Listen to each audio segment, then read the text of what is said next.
So in addition to the loans and grants that are available to primary producers to support them at this time and through the disaster recovery, the Department of Transport and Main Roads is throwing everything they have at getting our roads and highways back open. We know that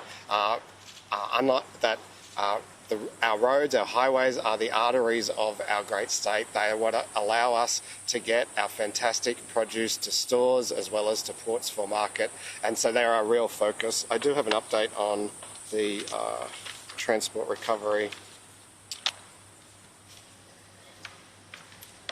So landslips occurred on all 4 range roads between Cairns and the Tablelands. The Captain Cook Highway between Ellis Beach and Port Douglas will again open on Saturday the 20th of January. Weather and construction conditions permitting, we expect it to be fully open by the end of January. Again, weather and construction conditions depending. Ellis Beach to Wongetti will still require guided convoy access for essential travel. Approximately 30,000 tonnes of mud and debris have been removed from the Captain Cook Highway already. The damage to the rail line on the Kuranda Range is significant, and Queensland's rail assessment and recovery works are underway. There is some hope that that might be open again mid-February, but it could well be later than that. Well, first of all, it's not accurate to simply take the overall number and interpret it in the way that some have today. For example, there have been changes in the way those statistics are collected to include domestic violence offences that weren't included in the past. We've also created a range of new offences with our tough new laws, and that has resulted in additional charges being laid. So it's not a simple measure of going from that number and inferring from that there has been an increase in crime.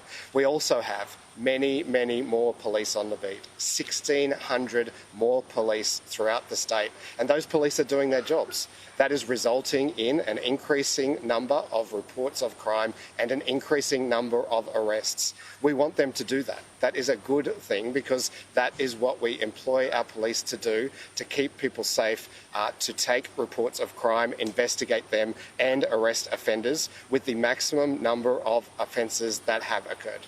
The situation is clearly worsening. Are you confident your government is doing enough to combat the crisis? Well, it's not clearly worsening. In fact, here in Cairns, we're seeing early signs of a turnaround in crime rates, and that is very welcome. Our police are doing their job, and we have 1,600 more of them out there doing their job. And that is in part reflected in those statistics, as well as the fact that we have created new offences. They are now included in those statistics. It's understood that contracts for repair on these major highways are not national contractors.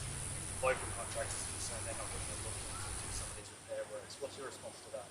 Oh, that's the first I've heard of that concern, but we do have very strong local procurement policies, including for TMR, and so they should be, through these tenders, applying those policies, because wherever possible, we want to see local businesses get that work so that local contractors, local tradies, local workers can be employed. That's a key part of how these recovery funds are designed. So tenders are open for repairs on the harms for possible engagement by local contractors? All of our tenders apply that by Queensland policy, and it has weightings that support local contractors, and I certainly expect that they will be strongly applying our policy because we want to see local tradies working on those roads. What plans are being put in place to ensure that the Far North doesn't enter a housing crisis? Well, that is a concern. Our immediate concern, of course, has been providing crisis accommodation for those people who are now homeless